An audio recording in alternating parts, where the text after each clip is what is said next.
Então tá, boa tarde a todo mundo, está sendo gravado aqui.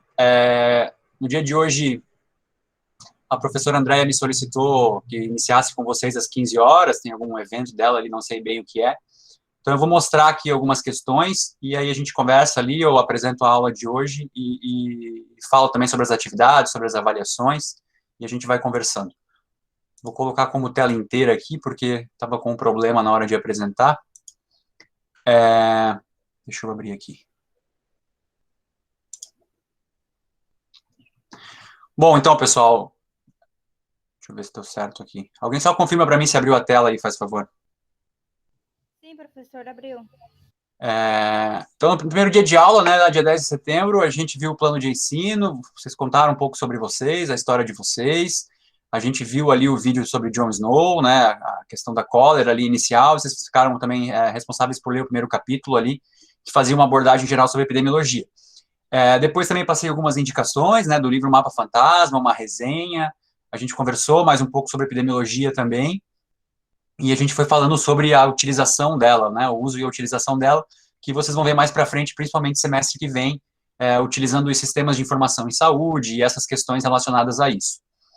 Na outra aula, a gente fez essa abordagem, né, de tópicos de epidemiologia, aqueles termos mais utilizados. Deixei para vocês também o texto lá de Jon Snow, como acessar os periódicos CAPES, que a gente vai sempre buscar material referente a isso.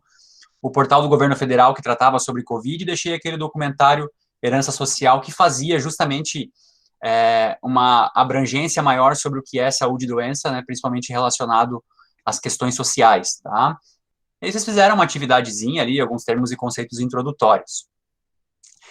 Depois, né, no dia 1º do 10, ali, a gente conversou mais um pouco sobre epidemiologia, fez a abordagem do capítulo 1, e vocês também, deixei ali um material sobre varíola, né, que fazia uma pequena explicação, né, sobre o processo da varíola, sobre a ideia e a intenção do que é um vetor, né, um vetor transmissor, e vocês ficaram ali responsáveis por enviar um áudio referente às reflexões e atividades abaixo ali.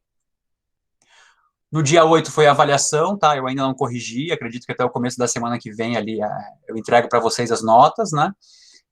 Deixei também um videozinho ali mostrando só umas curiosidades ali a nível de microbiologia, né? Deixei também um exemplar ali, uma indicação de um livro que se chama Grande Gripe, que é um livro bem legal. E a partir daí vocês também desenvolveram a atividade. Tá? Na outra aula, que é a aula passada, vocês ficaram então com prazo ali disponível para fazer a avaliação e entregar, né? Também deixei um documentário, que é um documentário que eu gosto muito, particularmente, há muito tempo, né? Chamado A Vacina que Mudou o Mundo, que é um documentário que trata sobre a questão da poliomielite, né? Que é uma doença aí que, para quem é mais novo, talvez não saiba nem o que é, né? Mas para quem já tem um pouco mais de idade, sabe que a gente tinha casos de adultos, né? Ainda no Brasil, e outros países ainda possuem uma quantidade de casos, ou o desenlace, né? O que aconteceu após ter a poliomielite. Então, a vacina, como uma das principais responsáveis pelo processo de prevenção aí dessa doença, tá? Quem já viajou para alguns países que têm indicadores sociais e econômicos menores que o Brasil até, sabe que isso ainda tem reflexo, tá? Falo isso por experiência própria, fui para um país chamado El Salvador, e lá a gente tem muitos casos ainda de adultos, né, que acabaram obtendo isso quando criança e ficaram com os sintomas, com os problemas relacionados, com as cronicidades relacionadas à doença, né. E aí vocês também ali, eu pedi para vocês fazerem, né, um levantamento sobre o documentário e tudo mais, para que vocês pudessem treinar esse exemplo de escrita relacionado ao documentário. Na aula de hoje, então, eu dividi em duas partes, né? A primeira parte a gente vai falar rapidamente sobre o entendimento filosófico e científico do que é saúde e doença, né? E também deixei ali uma sugestão de uma literatura, de um livro. Infelizmente, ele era um livro bem barato, agora ele já está quase na faixa dos R$ 40, mas ele custava R$ 19. É um livro bem legal que se chama Bailarina da Morte, é a gripe espanhola no Brasil. Quem clicar ali pode ver que eu deixei da Amazon, né? Mas poderia ser de qualquer outro também. Tá R$ 38 hoje, e é um livro que conta a história da gripe espanhola no Brasil. Então, quem lê primeiro ali sobre a história da gripe espanhola, depois lê sobre a gripe espanhola no Brasil, vai ter todo um cenário histórico do que aconteceu, e é impressionante como essas questões refletem até hoje, né? Problemas que a gente está tendo hoje há 100 anos atrás também existiram, né? Os mercadores das vacinas falsas e dos remédios falsos, as pessoas que não acreditavam que aquilo era uma doença, enfim, são várias as questões que hoje acontecem e que aconteceram naquela época também. Boa tarde, Milena. Achei que tu tinha levantado a mão, mas acho que foi só da mensagem ali, né? Então, tudo isso está relacionado. E aí, então, a aula de hoje eu não deixei nenhuma atividade, né? A ideia era só conversar sobre essa questão inicial, sobre o que é saúde e doença, porque a gente tem na literatura, basicamente, aquela ideia saxã, né? Anglo-saxã, aquela ideia de saúde e doença pelo entendimento europeu, porque a ciência sempre foi voltada, até os dias atuais, pelo menos, muito embasada no que a ciência europeia, norte-americana tem como verdade absoluta, né? E aí a gente deixa algumas formas um pouco diferentes um pouco de lado, né? Por exemplo, a oriental, a africana, a indígena, né? A gente não acaba não utilizando da melhor forma ou absorvendo o que há de melhor nisso, tá? Então, a partir daí, esse materialzinho aqui, eu gostaria mais que vocês refletissem sobre isso do que qualquer outra coisa, a gente não vai fazer nenhuma atividade relacionada a isso. E na próxima aula aí, a gente vai ver sobre processo saúde e doença com base no que a epidemiologia traz, né, pelos modelos epidemiológicos. Então, o que eu gostaria que vocês já pensassem para a aula que vem é que cada aluno vai ficar responsável por abordar uma doença infecciosa, tá? Então, se alguém já quiser escolher, pensar em alguma, vocês vão estar fazendo uma apresentação em vídeo, semana que vem eu mostro como fazer, que vai ser a segunda avaliação, tá? A segunda avaliação nossa vai ser justamente essa apresentação de vídeo, né? Eu vou editar, vou colocar lá no YouTube e todo mundo vai apresentar, dá para usar o Canva, dá para usar o próprio Google Meet aí para fazer a gravação, e vocês vão estar fazendo essa apresentação de vídeos, e aí vocês mesmos vão avaliar, tá? Como gestores, vocês mesmos vão fazer as avaliações. Claro, não precisa se identificar, né? Vocês vão avaliar os colegas, mas eu vou fazer por um código lá e vocês não vão se identificar. Tentando o que com isso, né? Primeiro, treinar essa questão de avaliar, né? Avaliar os pares, de identificar o que cada um fez de melhor, o que poderia ter feito, e principalmente de avaliar o nosso trabalho, né? Então, eu vou lá e avalio, comparo com o que meus colegas fizeram para ver o que eu poderia ter feito de melhor, na forma de explanar o conteúdo, de profundidade do conhecimento, da melhor forma de explanar isso, a melhor montagem gráfica, enfim, várias questões relacionadas a isso. E essa é aquela avaliação também que eu deixo, não é para motivar, não é para fazer competição, nem nada disso, mas é aquela avaliação que eu sempre mando um brinde para os alunos. Na verdade, é um livro, tá? Então, vocês mesmos vão escolher qual foi a apresentação que ficou melhor, tá? E aí, a apresentação que ficar melhor, eu mando um material aí que vai ser provavelmente um livro relacionado à epidemiologia. Tá bom?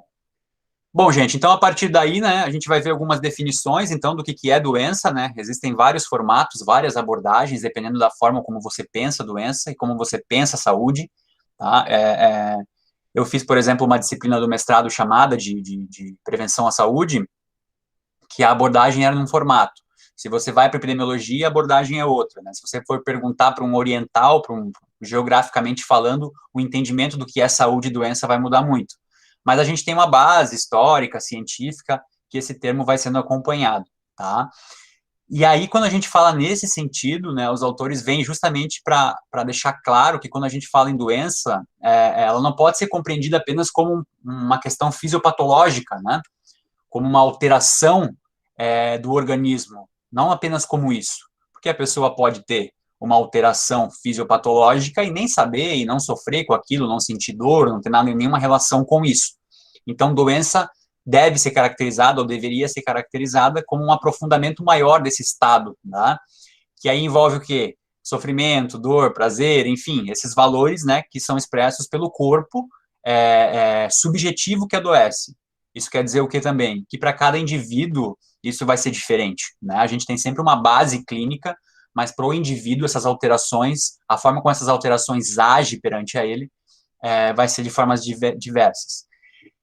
E aí alguns autores tratam isso, até definem, né, que a doença não é mais apenas um construto em relação a sofrimento, mal, né, e que não lhe corresponde integralmente. Por quê? Porque quadros clínicos, né, seja com os mesmos parâmetros biológicos, ou seja, tem o mesmo prognóstico, tem as mesmas implicações de tratamento, elas afetam ou podem afetar as pessoas de forma diferente, de forma distinta, né? Ou seja, isso resulta em manifestações e sintomas de desconforto diferentes, né? Vocês podem ter a mesma coisa e a manifestação ser diferente. Isso compromete a forma como esse indivíduo age em sociedade, né? Isso vai depender de cada um. Então, o que diferencia aqui, né? O conhecimento clínico, ele pretende, então, basicamente, através de tecnologia, entre outras coisas, identificar essa questão patológica. No entanto, se a gente for entender que doença e saúde, ou saúde tem a ver com o bem-estar do indivíduo, né, como que o indivíduo se sente em relação a essa doença, isso vai se alterar bastante, tá? É aquela questão, né, todo mundo aí pode ter pego gripe já, que todo mundo provavelmente já pegou gripe, e sabe que existem vários fatores fisiopatológicos ali, a carga viral, a manifestação no organismo e tal, mas tem uma questão de bem-estar também, dependendo do momento subjetivo do indivíduo, essa manifestação pode acontecer de forma diferente, e a forma que ele reage a isso, né, vai depender muito também. E aí, alguns autores falam de algumas questões que são bem interessantes, assim, gente, por exemplo, Bretas ali, eles cita a Gamba, né, de 2006, que considera que para a saúde é necessário partir da dimensão do ser, pois é nele que ocorrem as definições do que é normal ou o que é patológico, né? Então é o ser humano, o indivíduo que faz essa relação do que é normal e do que não é normal, né? E o que pode ser considerado normal em um indivíduo pode não ser considerado em outro, é isso que a gente está falando aqui. Não há uma rigidez no processo, né? Então, dessa maneira, nós podemos deduzir que o ser humano precisa conhecer-se, necessita saber avaliar as transformações sofridas pelo seu corpo e identificar os sinais expressos por ele. Isso muda a percepção da relação com a doença, né? E esse processo ele é viável apenas na perspectiva relacional, pois o normal e o patológico só podem ser apreciados em uma relação, tá? Então, acho que por isso que isso se chama processo saúde-doença, tá? Porque é nessa relação entre saúde e doença que se identifica essa alteração do indivíduo, tá? E essa alteração, ela não é só fisiológica, ela acontece de outras formas, e vocês já viram isso, né? Por exemplo, no documentário que tratava sobre tuberculose, tinha umas entrevistas ali de alguns indivíduos que já estavam adquirindo a doença pela segunda, terceira vez, e agindo numa naturalidade como se aquilo fosse um processo normal de adoecimento. Aí você transfere isso para um indivíduo numa outra condição social que nunca enfrentou a tuberculose nesse formato, a percepção e a reação disso vai ser totalmente diferente, tá? Então, isso muda muito. Bom, a partir daí, então, né, a saúde, ela torna-se a capacidade que o ser humano tem de gastar ou consumir a própria vida. Eu gosto muito desse termo, tá? Falar assim, o que é saúde, né? Capacidade que o ser humano tem de consumir a própria vida. É uma definição um pouco diferente, né? Mas o que seria esse consumir a própria vida, né? A forma como a gente age, a gente vai consumindo a nossa vida, como se fosse um jogo, né? Entretanto, é importante sempre destacar que a vida não admite reversibilidade, ela aceita apenas reparações. Ou seja, esse é um ponto importante. Por mais que seja um jogo, a partir do momento que você haja de acordo com a tua saúde, apostando em determinadas situações, não há como reverter o que aconteceu, né? Dá para reparar, dá para melhorar, mas não há como reverter. Quando fala muito dessa frase, eu lembro sempre da questão do cigarro, né? O indivíduo, a partir do momento que começa a consumir o cigarro, sabe que vai ter uma alteração fisiológica nele, questões relacionadas a problema respiratório e tudo mais. Ou seja, ele está gastando a própria vida dele num determinado tempo, né? E ele consegue até reparar essa situação com o não consumo, com atividade física, com a melhora na qualidade de vida, com a alimentação, mas ele não consegue reverter uma situação que já aconteceu. Então, acho que essa é a questão que fica bem clara, né? E o grande problema é que as doenças que se manifestam tardiamente no indivíduo, a gente não consegue medir isso, né? É difícil de medir, você saber quanto que você está gastando da sua vida. Eu acho que não foi com vocês, mas vocês devem conhecer, quem é de fora aí talvez não, mas no mercado aqui vende, é tipo um baconzito, sabe? Aquele salgadinho, é um salgadinho de bacon, mas não é aquele baconzito da Elma Chips, tá? É um que vende bem baratinho, assim, no mercado. Eu acho aquele o melhor que existe, né? Porque ele é bem salgado, ele é bem bom, e eu sempre brinco que quando eu como aquilo, eu tô gastando a minha vida, né? Porque eu sei o quão prejudicial é aquilo, então eu não vou ter como reverter, acho que é o exemplo ali, né? Você não consegue fazer uma reversão de comer aquilo. Tu riu, Carolina, porque deve saber qual que eu tô falando, né? é aquele que é R$ 4, assim, aqui no mercado aqui é R$ 4, tá? Mas é muito bom aquilo. E só que eu sei o mal que aquilo faz, porque é trigo frito na gordura na pior possível, com condimentos ali o pior possível também. Toda vez que eu como eu fico ruim, sódio puro, verdade. E a gente mesmo assim faz, né? Eu sei que eu estou me estragando, mas como aquele impacto não na hora, né? A gente acaba lidando de uma forma diferente, né? Com aquela questão. Então, cada vez que o indivíduo fica doente, ele está reduzindo o poder que tem de enfrentar outros agravos, né? Quando tu passa por um processo de problema de saúde. Ou seja, ele gasta o seu seguro biológico, sem o qual não estaria vivo. Acho que essa é uma outra definição que vocês podem entender como importante também. Seguro biológico, né? Tu nasce com certas condições que vão ter fatores determinantes e pré-determinantes, mas a partir do momento que você adoece, que você passa por problemas de saúde, você vai gastando esse teu seguro biológico, tá? Tem um termo, gente, que não é muito utilizado em saúde, ele é mais utilizado em economia, que se chama risco moral, tá? Eu acho que ele também é muito válido para as questões de saúde. O que é o risco moral, só para vocês entenderem? Eu tenho um carro, né? Vamos supor que eu tenho um carro e eu tenho um seguro desse carro. Por eu ter o seguro desse carro, eu acabo me arriscando mais. Eu vou estacionar em lugares que, se eu não tivesse seguro, eu não estacionaria. Eu deixaria meu carro fora de casa, porque se acontecer alguma coisa, eu tenho um seguro. Então, esse risco moral também pode estar relacionado ao risco da saúde, se vocês forem fazer uma analogia, né? Ou seja, quando eu tenho uma saúde boa, a tendência é eu me preocupar menos com ela. Né? A gente sempre fala, eu tenho uma genética boa, eu tenho uma condição de saúde boa, eu posso comer o que eu quiser porque eu não engordo, eu posso não praticar atividade física porque eu não vou ter problema de saúde. Então, essa má interpretação do que é essa segurança em saúde, né, esse risco moral relacionado à saúde, faz com que a gente se precipite, né, e todo mundo se precipita, e em algum momento, e acaba isso acontecendo. Bom, e aí o que acontece, né? Ao longo da questão do que é processo de saúde e doença, historicamente, vai existindo alterações, tá? Da interpretação do que é isso. Vai ter uma abordagem voltada para a questão microbiológica, vai ter uma abordagem voltada para a questão social, então isso depende muito do tempo também, a interpretação ela é muito temporal. Um grande exemplo é o nosso momento atual, onde a gente está tendo um foco nessa questão de interpretação do que é a saúde, muito relacionado com a saúde mental também, né? Isso não foi foco ao longo dos séculos, né? Ou do último século, ou dos últimos 100, 200 anos. A saúde mental não era prioridade no sentido de você prevenir isso, atuar em relação a isso, tá? Então, muito tem se escrito, né, sobre saúde e doença, no entanto, como um instrumento intelectual, a gente deve levar em conta a distinção do que é definido pelo sistema de saúde, né, o que é saúde, e como que ela é percebida pelos indivíduos, né. E aí a gente pode estar incluindo essa questão do bem-estar, que é um conceito muito maior, no qual a contribuição da saúde não é a única e nem a mais importante.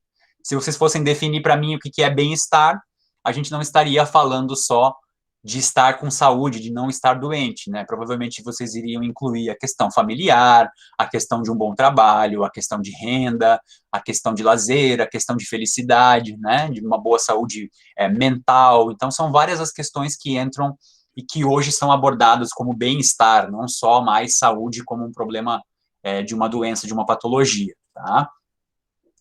Então, quando a gente interpreta essa questão da saúde com essa nova maneira de pensar, né, a gente deve sempre incluir algumas informações, alguns achados universais que tratam, por exemplo, sobre mortalidade, que a morbidade obedece um gradiente, que tudo isso atravessam classes socioeconômicas, né, de modo que outras questões estão relacionadas à saúde e doença, ou seja, menores rendas ou status sociais estão associados a uma pior condição em termos de saúde.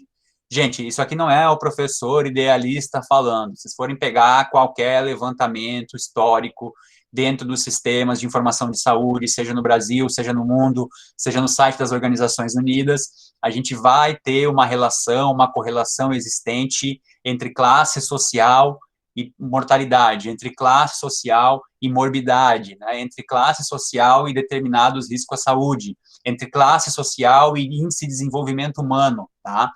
tudo isso está relacionado. Por isso que a gente não pode ver apenas como adquirir uma doença, né? É nisso que entra a epidemiologia. Abordar todos os fatores que influenciam nesse processo social. E aí a definição é essa, né? Que tal evidência, então, ela se constitui num indicativo de que os determinantes da saúde estão localizados fora do sistema de assistência à saúde. Eu acho que esse é o ponto principal aqui, que quando a gente interpreta isso da melhor forma, a gente entende que para entender saúde é preciso entender muito mais do que a saúde.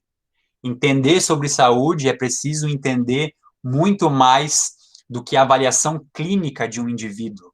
Entender a saúde tem seus determinantes fora do ambiente de saúde. E isso vai ficar muito claro na próxima aula, quando a gente vê o modelo de processo de saúde e doença epidemiológico, onde você tem os fatores pré-patogênicos, ou seja, antes de adquirir a doença, os fatores patogênicos, quando a doença já entrou, se for uma infecciosa, né, ela acabou agindo sobre um grupo, sobre um indivíduo, e o desenlace, ou seja, o que ela causa? Uma morbidade crônica, morte, cura, né?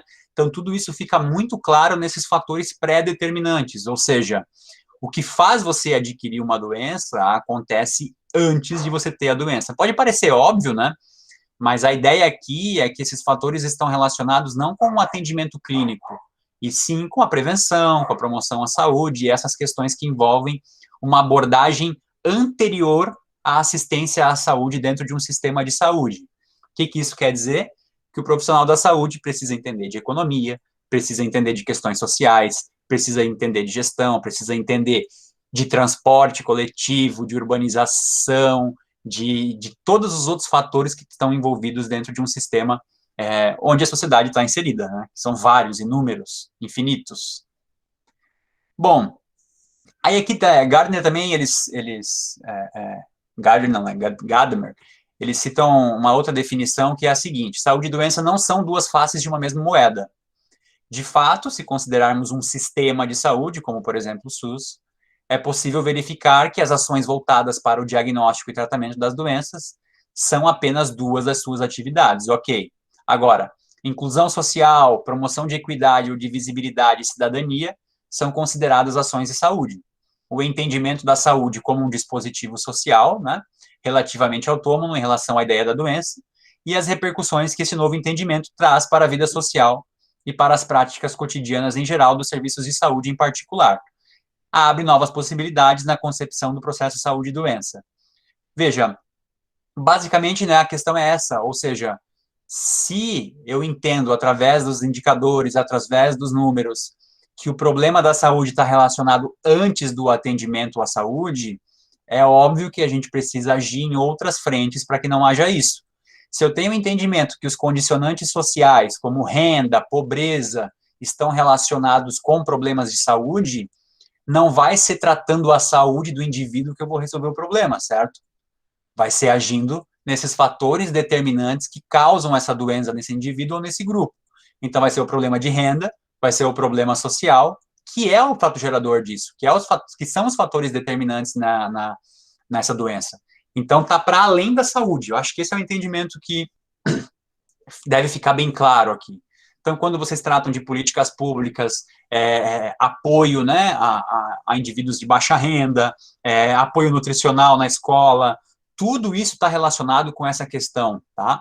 A gente tem um tema que está sendo polemizado aí, né, por causa de um indivíduo lamentável, que é a questão até do oferecimento de absorventes pelo Sistema Único de Saúde para as meninas em fase escolar, né? A proposta é mais ou menos assim. Veja, gente, é uma questão que não deveria nem ser debatida, deveria ser uma obrigação básica do Estado, né? Por quê? Porque a ideia não é só olhar o indivíduo. A gente está falando que tem apontamento que diz que a menina, durante esse prazo, nem para a escola vai, né? Porque ela não tem condições de ir e ela não vai passar por esse constrangimento, por essa situação. A questão é o que aqui? Todo mundo perde, a sociedade perde quando isso acontece. É uma criança, uma menina, uma jovem que não vai para a escola, que não vai estudar, que às vezes na escola vai ter a alimentação necessária que ela precisa. Então, esse investimento, digamos assim, ele acaba sendo muito baixo pelo resultado que ele dá. Então, de qualquer abordagem que tu for olhar essa questão, acaba sendo meio ridículo achar que isso não traz vantagem positiva, tá? Porque o investimento é baixo em relação ao retorno que se espera disso. Diga, Milena. Oi, professor, boa tarde. Boa Tá tarde. bom o áudio?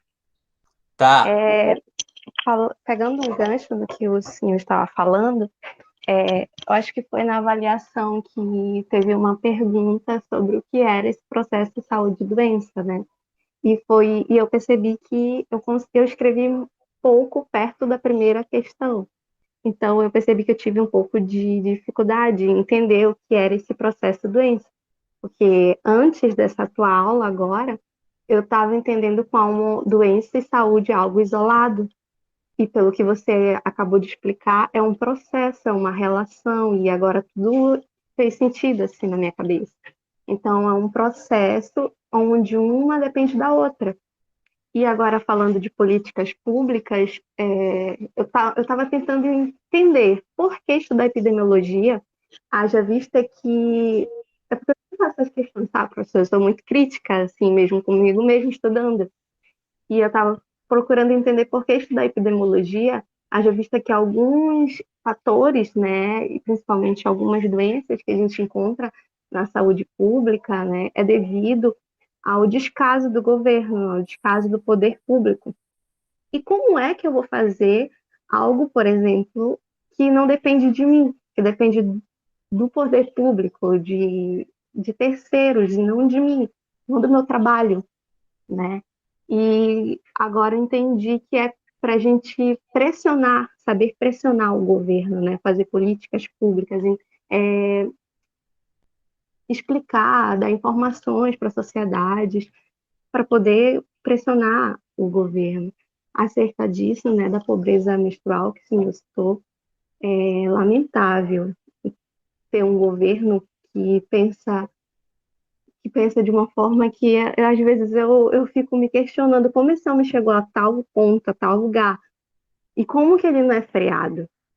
Então, a minha pergunta é, professor, como nós, como gestores, futuros gestores hospitalares, vamos pressionar o governo? Qual é a forma que a gente tem de inserir, por exemplo, os nossos projetos para a Secretaria de Saúde? Como é que a gente pode pressionar? Como a gente pode questionar? Ô, Milena, eu Obrigada. acho que tu fez várias camadas aí, eu vou tentar responder uma a uma, tá? Sobre a questão da prova, foi proposital, tá, gente? Eu acho que construção de conhecimento é isso mesmo. Veja, se você for pesquisar o que é saúde e doença, tu vai encontrar, via de regra, as definições clínicas, as definições de saúde com base no que a medicina atua no indivíduo, né? Essa é a grande diferença para a epidemiologia. A epidemiologia pensa em grupos, né? Pensa em sociedade, pensa em grupos de indivíduos. Então, se tiver só a tua definição lá do que é, não tem problema, porque agora tu justamente teve esse estralo agora nessa aula, então, beleza, o teu processo cognitivo mudou e essa é a intenção de uma escola, né? Que a gente comece a ver além disso. Então, ótimo, não se preocupe com isso, tá? Acho que essa é a primeira questão. A segunda, que está relacionada a essa questão de por quê, né? Por que o indivíduo deve, ou como que deve ser feito essa cobrança, eu acho que a preocupação é maior porque normalmente essa questão política ela está relacionada não ao que a pessoa é, né? A gente está falando aqui de um político, né? Mas ele representa o que uma boa parcela da população pensa, né? Eu não preciso ir lá ao Rio de Janeiro, por exemplo, para conversar com o presidente para saber o que ele pensa no sentido ao que a gente falou da política menstrual, mas tem pessoas aqui na minha região que pensam igual. Então, acho que a grande dúvida é como que nós, cientistas, pessoas da educação, pessoas que buscam conhecimento, vão conseguir transportar essas informações e convencer as pessoas de que é prejudicial para nós não tomar certas atitudes, tá? Quando tu fala na questão dentro do ambiente de trabalho, eu acho que isso fica mais complexo ainda, porque a gente tem uma rotina e fugir dessa rotina é difícil, né, de trabalho, e como é que eu posso, de alguma forma, ajudar o todo, né? Eu sempre vi isso pela questão da educação, tá? Eu acho que a educação é o caminho. A ignorância é muito mais representativa, né? Num meme de uma fotinho e uma frase, você consegue estabelecer verdades. Agora, imagina, por exemplo, essa aula de hoje, eu e você tendo que explicar para as pessoas o que é processo de saúde e doença, até ela entender que isso vai ser benéfico para ela. Demora? cansa. Então, esse é o grande desafio e sempre foi, né? Eu trabalhei, por exemplo, no ambiente prisional. Sempre foi uma área de muita frustração para mim, porque eu não conseguia fazer nada de diferente lá. A gente falava que enxugava gelo, né? A pessoa já vem com o problema e ali a sociedade quer que ela saia melhor do que ela entrou. É impossível isso acontecer, desculpa, não tem como. É impossível, né? Um ambiente que te restringe a liberdade não vai ser o ambiente que vai te devolver melhor para a sociedade, né? Então você precisa desses meios. O que que eu te digo assim da minha parte em relação a vocês? O que que eu espero? Que vocês consigam se comunicar com as pessoas de uma melhor forma, por isso que eu cobro sempre escrita, a apresentação de vídeos, por isso que uma avaliação de vocês vai ser material gráfico, né? Por quê? Porque a Milena, por exemplo, vai ficar responsável por falar sobre a dengue, né? Será que ela é capaz de elaborar um infográfico, um material gráfico simplificado que explique para as pessoas o que que é a dengue, né? Que isso não saia só da questão lá dentro do ministério, de alguma coisa, a gente pode estar fazendo isso como cidadão também, né? Agora, dentro da gestão pública, se você estiver falando de gestão pública ou dentro das empresas, a gente tem uma outra questão também, que é saber elaborar planejamento, projeto e essas coisas que a gente tem dificuldade, tá? Eu estou fazendo um curso aí com o pessoal do Butantan e o que a responsável deixou bem claro foi isso, nós não sabemos fazer projeto, né? Tem edital, tem coisas em aberto que a gente pode estar auxiliando de alguma forma e a gente não consegue fazer projeto. Por quê? Porque as pessoas não escrevem bem, não conseguem se articular, não conseguem trabalhar em equipe. Então, eu acho que da minha parte, dentro da universidade, o que eu pretendo é conseguir que vocês melhorem nesse sentido, e essa é a minha parte como professor, né? Agora, como cidadão, tentar o máximo possível trazer pessoas para pensarem o quanto é prejudicial a gente se ver dessa forma, né? Porque, veja, a gente falou da política menstrual, mas poderia ser da vacinação, né?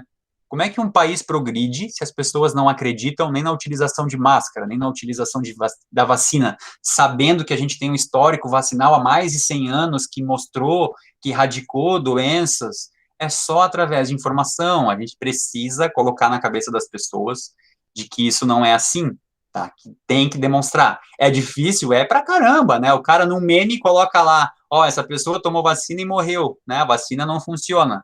E aí você tem que explicar, mostrar um estudo científico, dizer para ela que existe um percentual de efetividade, de eficácia, que em alguns casos, infelizmente, isso vai continuar acontecendo. E aí a pessoa que não tem isso expandido não consegue ver dessa forma, né? É muito complicado, é difícil, né? A ignorância é muito mais fácil de agir, né? Ô Ainda Milena, mais quando se só para... tratado de órgão público, né? Oi? Aí, ainda mais quando se tratando de órgão público, onde os profissionais que estão inseridos mesmo nos órgãos públicos, eles tratam a população de forma inferior, não tem esse olhar, sabe, humanizado, ou só por se tratar de algo público, o tratamento com usuários, né? Estou falando assim do SUS, é muito inferior, é muito ruim. Aí fazer Não, esses planejamentos, eles não se preocupam muito mesmo com a comunidade, sabe? e se você for conversar com os Precisamos seus de. colegas... Pode falar, desculpa. Pode falar. Não, Precisamos de profissionais realmente capacitados.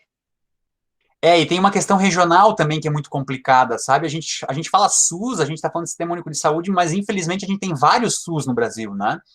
A gente tem um sistema único que é diferente aqui para mim, que tem um atendimento diário, se eu quiser. Se eu for agora ali no pronto atendimento, eu vou ser atendido, né? E é diferente de uma pessoa que mora em outra localidade, que o sistema deveria ser o mesmo, que vai levar, se bater na porta lá, não vai conseguir atendimento.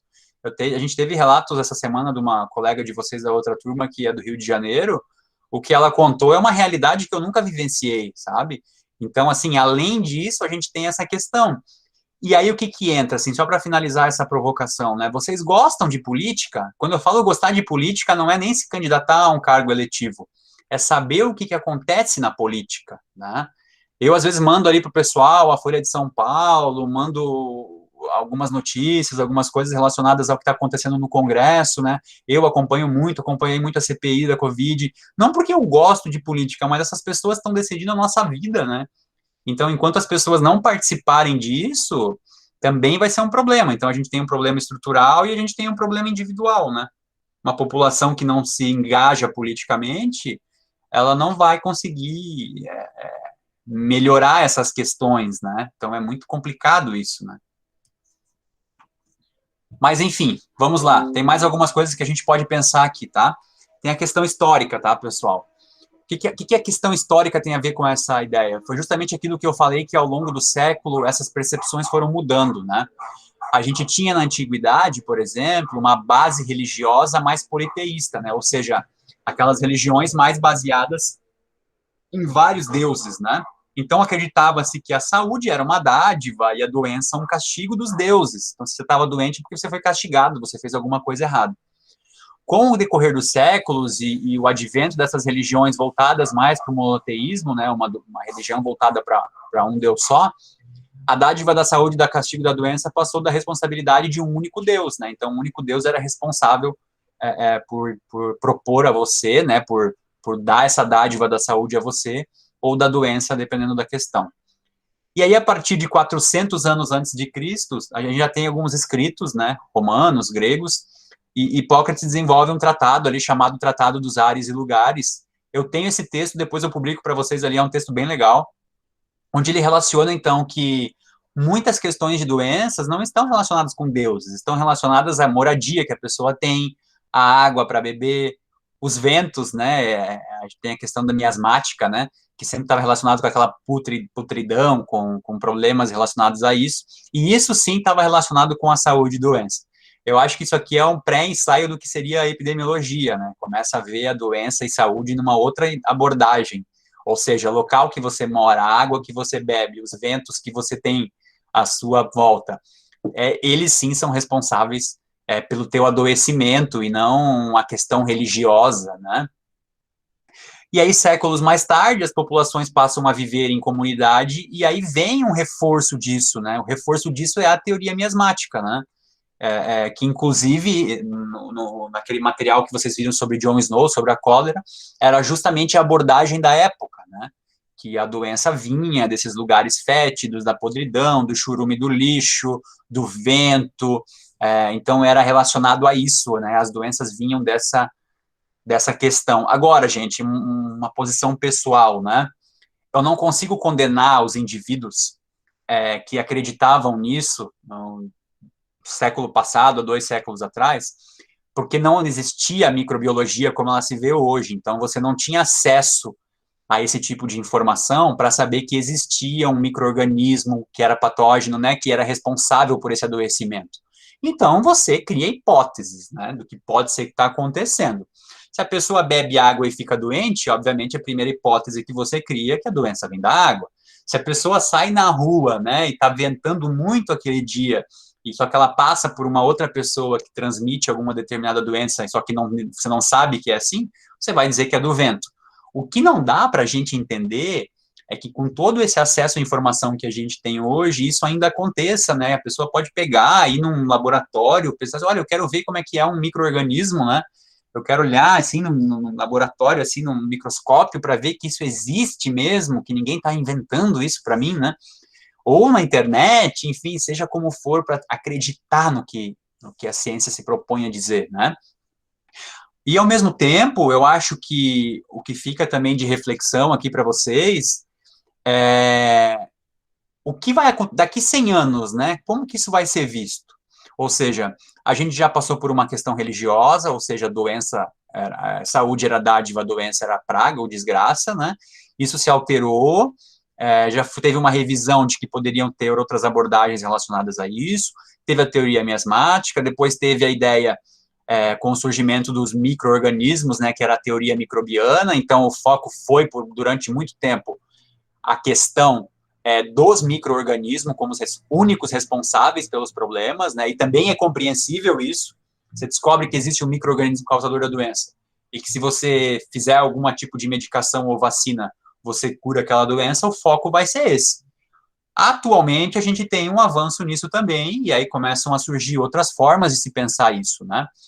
Então, essa teoria voltada ali para o miasma, essa questão, ela vai permanecer até o século XIX, Mas já no fim do século XVIII, predominava na Europa, como forma de explicação para o adoecimento humano, alguns paradigmas socioambientais. Então, isso já começou a ser abordado no século XVIII também. Ou seja, vinculados a uma concepção mais dinâmica, né? Que as primeiras evidências de determinação social do processo de saúde e doença. Ou seja, todo mundo tomava a mesma água, por que alguns indivíduos ficavam doentes e outros não? Né? Acho que essa é uma grande questão, para além de outros problemas, e quando você vai criando uma série histórica, você vai encontrando outros fatores que estão relacionados com aquilo. Tá? Agora, quando surge essa ideia da bacteriologia, do descobrimento desses micro-organismos, essa concepção ela se torna vitoriosa, e aí se abandona por muito tempo os critérios sociais na formulação e no enfrentamento dos problemas de saúde das populações. Então, veja como isso ao longo da história foi se alterando, né? Uma hora se convencia que os problemas sociais eram determinantes, outra hora focava-se na questão microbiológica, no patógeno, no problema de doença, enfim, tudo isso que está relacionado. O que é interessante perceber aqui, gente? Por que a gente volta para essa questão da doença como determinante social, tá? Porque é justamente no combate às doenças infecciosas que o ser humano conseguiu galgar, né, a nível de idade, uma condição e uma qualidade de vida maior, que fez com que proporcionasse que doenças que ele não tinha antes, porque ele não chegava a ter uma fase da vida tão avançada, começaram a se manifestar. Né? Então, se você tinha uma expectativa de vida de 35 anos, dificilmente você teria um problema cardiológico, alguns determinados cânceres, o problema da alimentação como fator determinante para você ter problema cardiológico de novo, ou ter, sei lá, um AVC, derrame, a questão do fumo, né, a médio e longo prazo, também não era um problema. Como você começa a combater essas doenças infecciosas e você começa a ter um aumento da expectativa e da qualidade de vida, são outras as doenças que começam a aparecer. Tem um livro, pessoal, eu tenho que até ver como esse, talvez seja um livro bom aí para presentear um aluno. Tem um livro do Siddhartha Mukherjee, é o nome dele, ele é um indiano, e ele tem um livro chamado A Biografia do Câncer. Tá? É um livro muito bom, é muito legal. E ele justamente faz essa percepção, esse levantamento, de que o câncer é uma doença atual porque a humanidade tem vivido mais. Né? Então, como a gente tem uma expectativa de vida maior, esse problema de célula, alteração celular, baseado em vários fatores, faz com que essas doenças se manifestem no indivíduo. Né? Coisa que não acontecia quando as pessoas morriam com 30, 40 anos de idade. Então, tem essa alteração também. E aí, no material tem, né? Eu deixei lá para vocês, depois vocês olham ali, a concepção fisiológica, que é uma, a concepção ontológica, que é outra, depois vocês podem ler, não vou ler isso aqui agora, para não ficar muito maçante também. E eu acho que isso é importante para ter isso.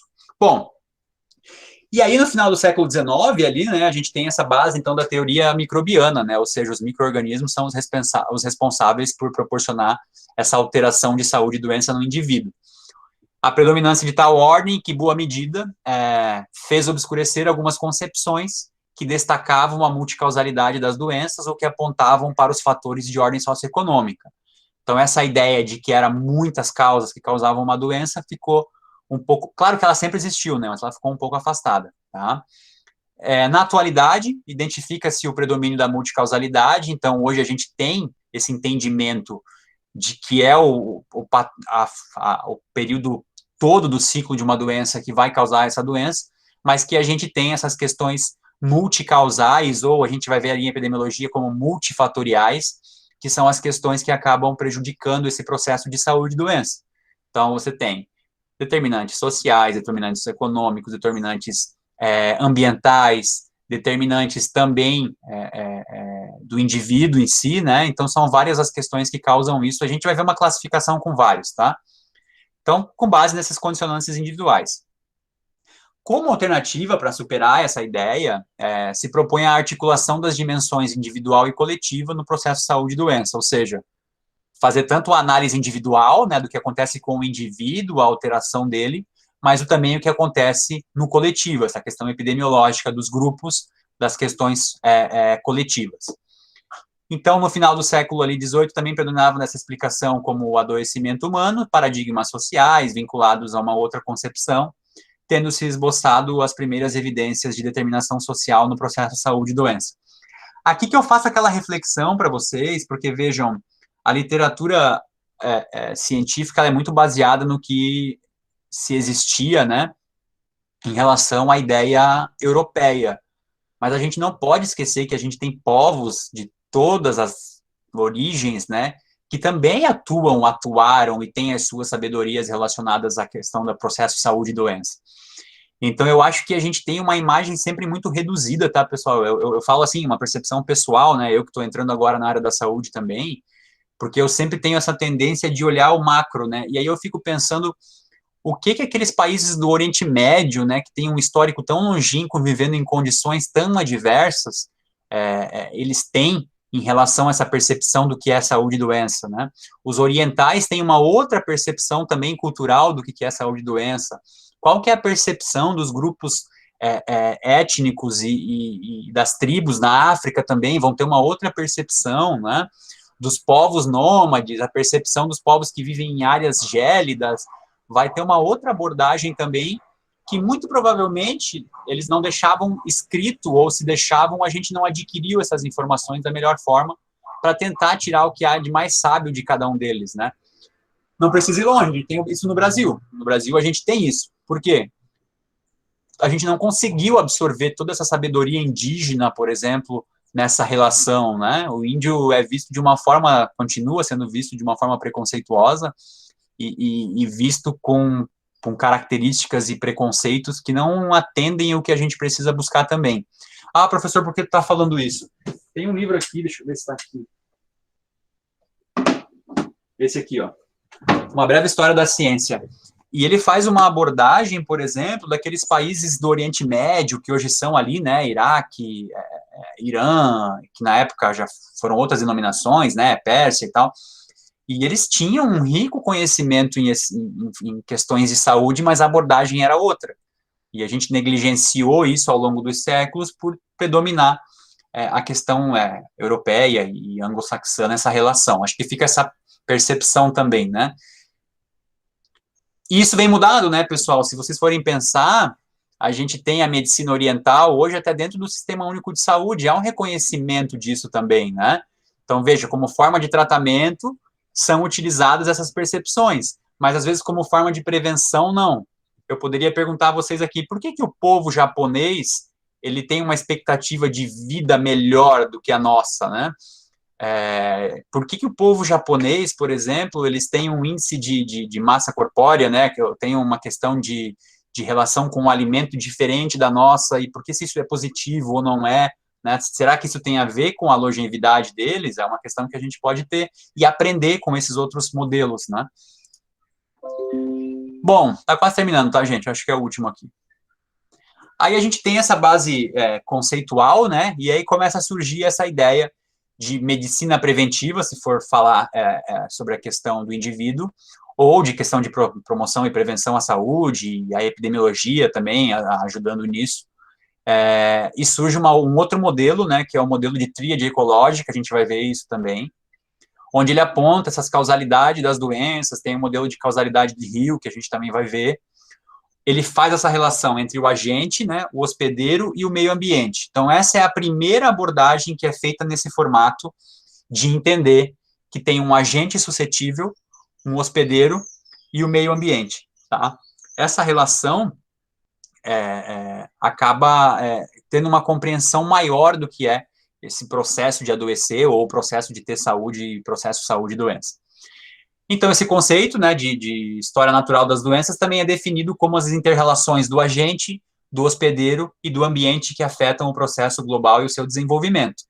Desde as primeiras forças que criam esse estímulo patológico no meio ambiente ou em qualquer outro lugar, né, que a gente chama ali de pré-patogênese, que é o que a gente vai ver na próxima aula.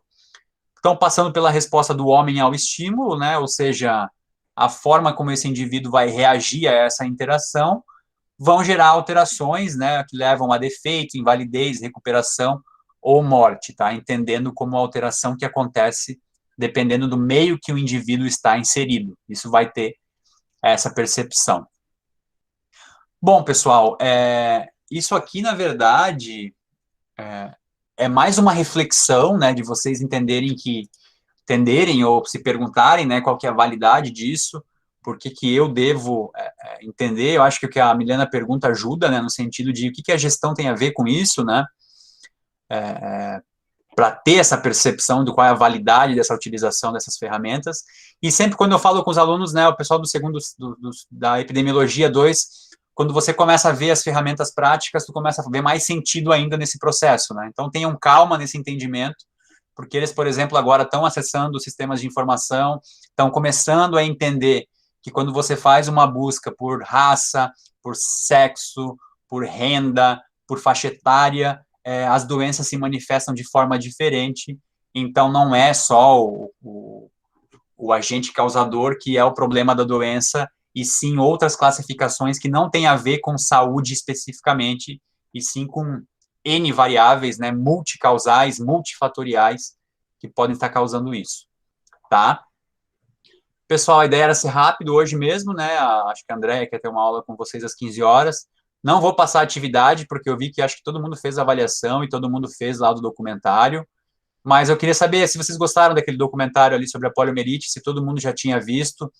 E a proposta, né, ó, que nem Milena, esse documentário da poliomielite, por exemplo, tem tanta gente compartilhando fake news na internet, né, o que que eu faço para os grupos que eu tenho aqui? Eu mando esses links, né, porque vai que um abençoado desse assiste e acaba dando uma luz na cabeça dele, pelo menos dizer, pera, gente, essa doença não existe mais, então pode ser que realmente aconteceu alguma coisa, né, para além dessa explicação tão simplória que eu acabo adquirindo aqui. E eu acho que o que eu mais gostei, que eu achei muito chocante, eram aquelas câmaras, né, com as crianças dentro. Eu acho que quem vê aquela imagem e não se sensibiliza o quão importante é essa relação, eu não sei o que mais pode sensibilizar, né, talvez só tendo a doença mesmo, né. Os pulmões de aço, já tinha esquecido o termo, Júlia. Alguém quer comentar alguma coisa sobre?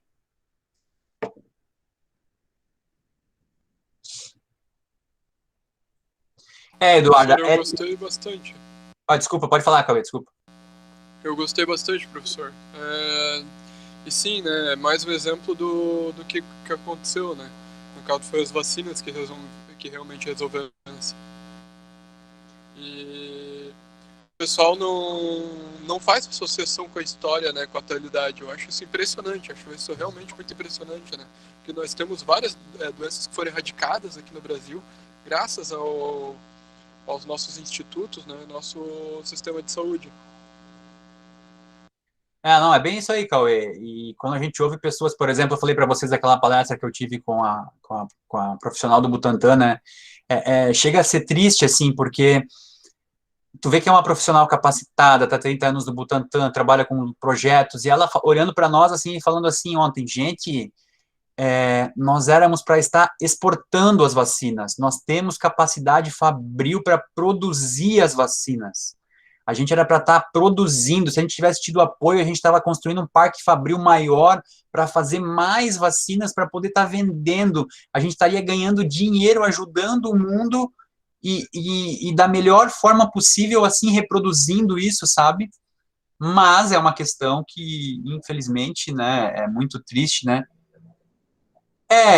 Eduarda, a gente tem, né, uma visão bem clara de que não é isso que se pretende. Isso não tem nada a ver com questão ideológica, tá? Eu não tenho ideologia nenhuma, acho que o professor tem que estar sempre questionando sempre tudo, né? Então, hoje eu questiono quem está lá, como eu questionei quem estava alguns anos atrás, né?